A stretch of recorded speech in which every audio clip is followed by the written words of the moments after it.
અધ્યાય પહેલો. શુક્રદેવજીનું આગમન. પાવન એવા પરસોત્તમ મહાત્માની કથા. મંગલાચરણ. વંદન કરતા ભક્તજનોને કલ્પવૃક્ષ પેઠે ફળ આપનાર, વૃંદાવનમાં વિનોદ કરનાર, વૃંદાવનને ચંદ્રમા સમાન અને સમગ્ર આશ્રયમય એવા પરસોત્તમ ભગવાનને ચરણે હું વંદન કરું છું. શ્રી નારાયણને નરોમાં ઉત્તમ, નર ભગવાનને દેવી સરસ્વતીને તથા વ્યાસમુનિને નમસ્કાર કર્યા પછી નામનો ઐતિહાસિક ધર્મ ગ્રંથો કરવો. પૂર્વનેમી સારણ્યમાં યજ્ઞ કરવાની ઈચ્છાથી અસિત દેવલ પેલું રથિતર રેભ્ય શક્તિ બોધાયન કર્ણાદ જૈમિની સરમિત્ર અન પુષ્યુશ્રવા એ નામના મુનિઓ પોતપોતાના શિષ્યો સાથે આવ્યા હતા. તે બધા બ્રહ્મમાં સ્થિતિ પામી ચૂકેલા વેદો તથા વેદમાં અંગરૂપ ગણાતા સર્વ શાસ્ત્રોમાં પારંગત, લોકો પર કૃપા કરનાર, પરોપકાર કરવાના સ્વભાવવાળા, બીજાનું ભલું કરવાવાળા, તત્પર અને વેદમાં તથા સ્મૃતિઓમાં કહેલા કર્મો કરવામાં કાયમ તત્પર રહેનારા હતા. એ મુનિઓને નેમિ સારણ્યમાં આવી યજ્ઞ કરવાની તૈયારી કરી રહ્યા હતા. એ સમયે મહાજ્ઞાની મહર્ષિ વ્યાસ મુનિના શિષ્ય શ્રુત પુરાણી તેમના શિષ્યો સાથે તીર્થયાત્રા નિમિત્તે પૃથ્વી પર ફરતા ફરતા નેમિ સારણ્યમાં પધાર્યા. એ સર્વ મુનિઓ તેમના દર્શન કરી અત્યંત હર્ષિત થયા. તે વખતે સૂચિએ રાતી છાલના વસ્ત્રો પહેર્યા હતા. તે અતિશય સુંદર લાગતા હતા. પરમાનંદના મગ્ન ઊભું તિલક ગોપીચંદનથી શંખ ચક્રના દિવ્ય ચક્ષુ ધારણ કર્યા હતા. શ્રી હરિનો શ્રેષ્ઠ નામ મંત્ર ઓમ વાસુદેવાય રટતા હતા. સર્વશાસ્ત્રોના અર્થ તથા સાર જાણનાર શ્રી વ્યાસમુનિની કૃપાના પાત્ર અને વ્યાસમુનિ જેવા જ અત્યંત નિસ્પૃહી તે સ્તુતને ત્યાં આવેલા જોઈ બધા મુનિ એકદમ ઊભા થયા અને હાથ જોડી જગતનું હિત થાય તથા સર્વ પ્રાણીઓનું કલ્યાણ થાય તેવી કથા સાંભળવા વીંટળાઈ વળ્યા. ઋષિઓ બોલ્યા, હે મહાભાગ્યશાળી સૂત, તમે લાંબો કાળ જીવો. તમે થાકી ગયા હશો. અમે તમારા માટે આસન ગોઠવી મૂક્યું છે. તેના પર હવે તમે બિરાજો. બધા પોતપોતાના આસનમાં બેઠા પછી સૂત પુરાણી સર્વના સેમ કુશળ પૂછી એ ઋષિઓએ બનાવેલા આસન પર બેઠા. તે પછી ઋષિઓએ કથા સંભળાવવાની ઈચ્છાથી આ વચન કહ્યું. ઋષિઓ બોલ્યા, તમે એક જ ભાગ્યશાળી છો. તમે ગુરુની કૃપાથી વ્યાસમુનિના વચનોને જાણો છો.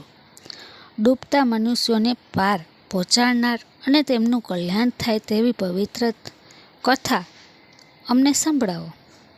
સોનાદિક મહર્ષિઓએ કથા સંભળાવવા એમ પૂછ્યું. ત્યારે સૂત પુરાણી બે હાથ જોડી બોલ્યા, હે મુનિ શ્રેષ્ઠો, તમે લોક હિતાર્થે સારી વાત પૂછી છે. આ ઉદ્દેશથી જ હું તીર્થ ભ્રમણે નીકળ્યો છું. હું પુષ્કર નદીના કિનારે ગયો હતો. ત્યાં 3 રાત્રિ રહ્યો હતો. તાપી, નર્મદા વગેરે સ્થળે ગયો હતો.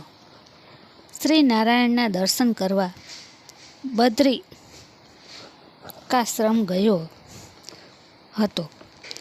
એમ ઘણા તીર્થમાં ફરતો ફરતો કુરુ દેશના તથા મંગલા દેશના જય ચડ્યો અને ત્યાંથી હસ્તિનાપુર ગયો હતો. હે બ્રાહ્મણો, ત્યાં મેં સાંભળ્યું કે રાજા પરીક્ષિત રાજપાટ છોડી ઋષિ શાપથી મુક્ત થવા ઋષિ મુનિઓને સાથે મહાપવિત્ર ગંગાના કિનારા પર ગયા છે અને ત્યાં સિદ્ધ યોગીઓ તથા સિદ્ધરૂપ ભૂષણોવાળા દેવર્ષિ આવ્યા છે. તેમના કેટલાક આહાર રહિત વાયુના આહાર કરનાર, શ્વાસનો, ફળનો, પાંદડાનો, ફીણનો આહારનો કરનાર હતા. તેમના દર્શન કરવા ગયો તે વ્યક્તિ વ્યાસજીનો 16 વર્ષનો ઉંમરનો પુત્ર શુકદેવજી પણ ત્યાં આવી ચડ્યો, જે જોરાવદાર હાંસળીવાળા પ્રકાશિત ક્રાંતિવાળા છે. તે અવધૂતની આસપાસ થૂકતા બાળકોને, ગંદકીથી ઘડાયેલા સ્ત્રીઓ જેમ હાથીની આસપાસ વીંટળાઈ જાય તેમ વીંટળાઈ વળ્યા હતા. તમને જોઈને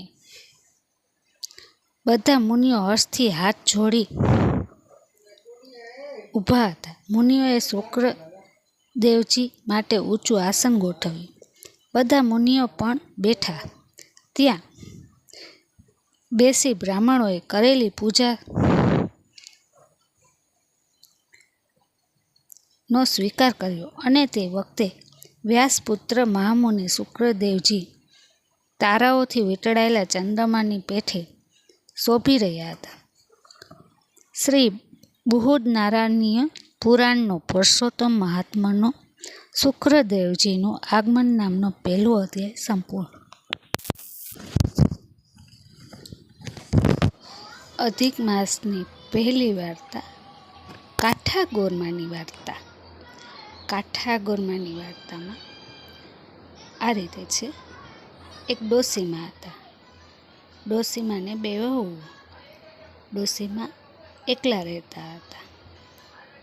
એમાં તે રોજ ધર્મ ધ્યાન કરે, વાર્તા કરે, કથા કરે અને પોતાનું ગુજરાન ચલાવે. અને બાજુમાં જ નાની વહુ રહેતી હતી અને મોટી વહુ પણ બાજુમાં જ હતી. આમ એક અધિક માસ શરૂ થતાં ડોસીમા તો કાઠાગોરમાં પૂજવા જાય અને નાની વહુ પણ ભેગી રહે અને ધર્મ ધ્યાન કરે, કાઠાગોર પૂજે. તેને એક દિવસ નાની વહુને થયું, તે ભોળી હતી જરાક, તેને થયું કે લાવને મારી મોટી ભાભીને, મારી જેઠાણીને કહું કે એ પણ વાર્તા કરે અને કથા સાંભળે. તેથી એ તો જેઠાણી પાસે આવી. ભાભી હાલો ને કાઠાગોરમાં પૂજવા, આપણે ધર્મ ધ્યાન કરીએ. તો જેઠાણી તો જરાક અભિમાની હતી. મોં મચકોડીને બોલી કે કાઠાગોરમાં કોણ પૂજે?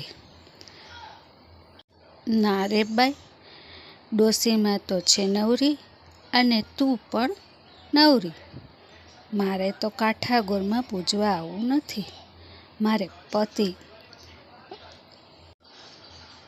તો 32 ભાતના ભોજન બનાવવા છે.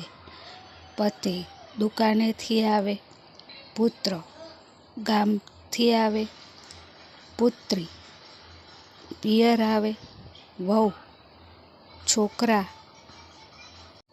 ઘમર વલોણું, મારે બધું જ છે. મારે કાઠાગોર પૂજવાની જરૂર નથી.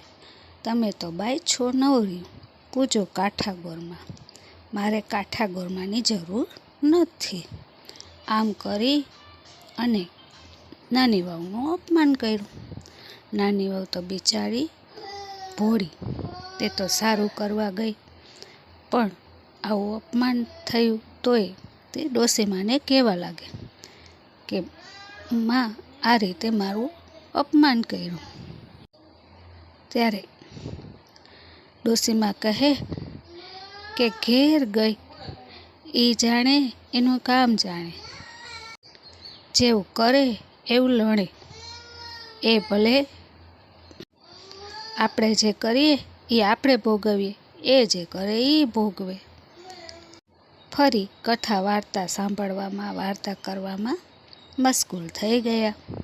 આ બાજુ કાઠાગોરમાં રીઝ્યા અને એ નાની વહુનું અપમાન જોઈ તે એકદમ ગુસ્સે થયા.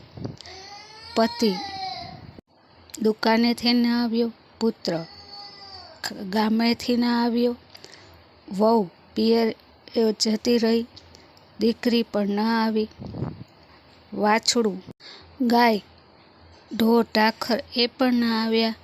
અને એ તો મૂંઝાણી મોટી વહુ અને દોડતી દોડતી નાની વહુ પાસે આવી કે હવે શું કરવું મારે તો આ રીતે થયું. એ તો નાની વહુ તો ડોસીમા પાસે લઈ ગઈ. ડોસીમા તો તેને સાંત્વના આપી અને કહ્યું કે તે કાઠાગોરનું અપમાન કરેલું છે, કાઠાગોરમાં તારા પર કોપાયમાન થયા છે. હવે તું કાઠાગોરને રીઝવ, ચૂંદડી ખભે નાખી, કંકુ ગુલાલ લઈ અને કાઠાગોરમાનું પૂજન કર.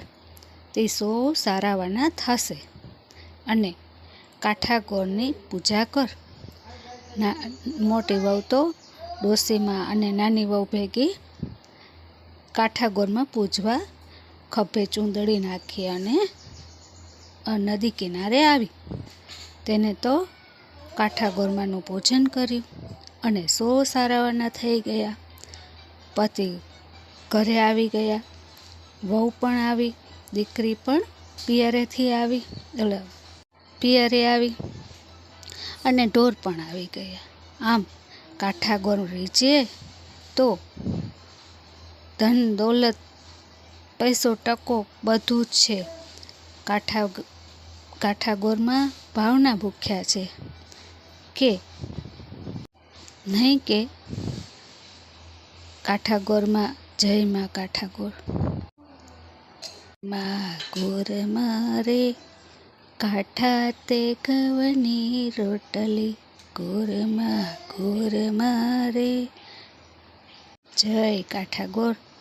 તમે જેવા નાની વહુ ડોસીમાં અને મોટી વહુને રીઝ્યા એવા સૌને આશીર્વાદ આપજો. તમારી વાર્તા સાંભળનાર, વ્રત રહેનાર તેમજ આ વિડીયો જોનાર સાંભળનારને પણ રીઝજો. જય કાઠાગોરમાં, જય પરસોત્તમ ભગવાન.